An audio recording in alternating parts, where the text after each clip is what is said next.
দেশ জুড়ে গত 15 নভেম্বর ঢাকাই সিনেমার শীর্ষনায়ক শাকিব খানের দরদ সিনেমাটি মুক্তি পেয়েছিল, কিন্তু মুক্তি উপলক্ষে তেমন কোনো প্রচারণা লক্ষ্য করা যায়নি। ফলে মুক্তির প্রথম দিনে দর্শক টানলেও সপ্তাহের মাঝামাঝিতে এসে দর্শক হারাতে শুরু করে এই সিনেমাটি। সেই দর্শক ফেরাতে এক ঝাঁক তারকাকে নিয়ে বিশেষ শোয়ের আয়োজন করেন শাকিব খান। এ সম্পর্কে বিস্তারিত জানবো এবারের সেগমেন্টে। অনেকটা প্রচারণা ছাড়াই গত 15 নভেম্বর দেশের প্রায় 83টি প্রেক্ষাগৃহে মুক্তি পেয়েছিল ঢাকাই সিনেমার শীর্ষনায়ক শাকিব খানের দরদ সিনেমাটি। মুক্তির পর দর্শকদের মধ্যে বেশ আগ্রহ ছিল সিনেমাটিকে ঘিরে। দীর্ঘদিন ধরে দর্শক খরায় ভুগতে থাকা হলগুলোতে দর্শক আসতে শুরু করে, কিন্তু সপ্তাহ ঘুরতে না ঘুরতেই অনেকটাই দর্শক খরায় ভুগতে থাকে এই সিনেমাটি। এর জন্য অনেকটাই পাইরেসি এবং গত রোজার ঈদে মুক্তিপ্রাপ্ত পূজা চেরি এবং আদর আজাদের লিপস্টিক সিনেমার গল্পের সাথে মিল খুঁজে পাওয়ায় দর্শক অনেকটাই হতাশ হয়েছেন। একই সাথে সিনেমার প্রচারণাতে দেখা মেলেনি সুপারস্টার শাকিব খানের।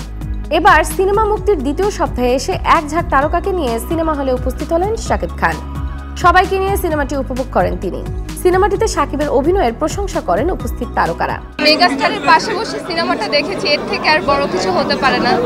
আর দরদ এমন একটা সিনেমা, আমি যেটা দেখলাম, দরদ দেখে মনের মধ্যে আসলে দরদই আসে।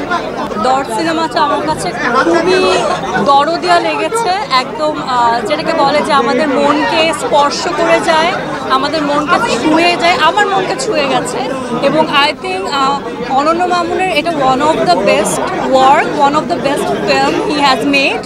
এবং আমাদের সবার প্রিয় মেগাস্টার শাকিব খানকে নিয়ে কি আর বলবো, সে বরাবর আমাদেরকে তার অসাধারণ পারফরমেন্স দিয়ে জাস্ট মনোমুগ্ধ করে দেয়।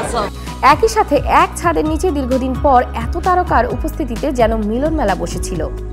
জমজমাট এই ইভেন্টে শাকিব খানের সাথে আরও উপস্থিত ছিলেন চিত্রনায়িকা পূজা চেরি, সিনেমাটির পরিচালক অনন্য মামুন সহ সিয়াম আহমেদ, সেমন্তী সৌমিন, প্রার্থনা ফারদিন দিঘি, অর্চিতা স্পর্শিয়া, রুকাইয়া চমকের মতো জনপ্রিয় তারকারা। অনেকদিন ধরে দেখবো করে প্ল্যান করছিলাম, বাট সময়ের অভাবে আসলে দেখতে পারিনি।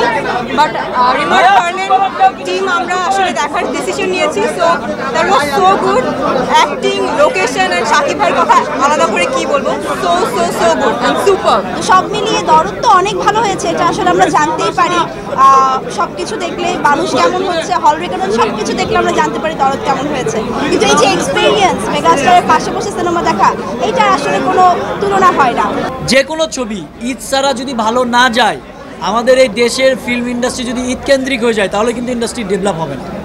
তো যারা ভিডিও ক্লিপস এবং পাইরেসির সাথে জড়িত বা যারা দেখছেন, আমরা চাই যে আপনারা আপনাদের জায়গা থেকে প্রোটেক্ট করেন, সেটাই আমরা চাই।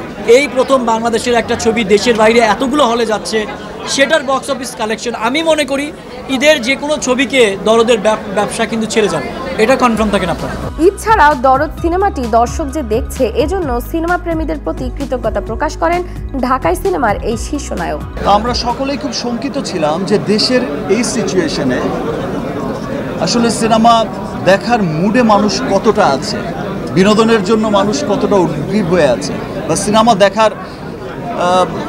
দেখতে কতটা আসবে বা কেমন লাগবে। বাট আমি যখন শুনলাম বা আমি দেখলাম পরের দিন সোশ্যাল মিডিয়াতেও যে ফার্স্ট ডেতে 2024-এর হাইয়েস্ট কালেকশন, হাইয়েস্ট ওপেনিং ছিল হচ্ছে দরদের।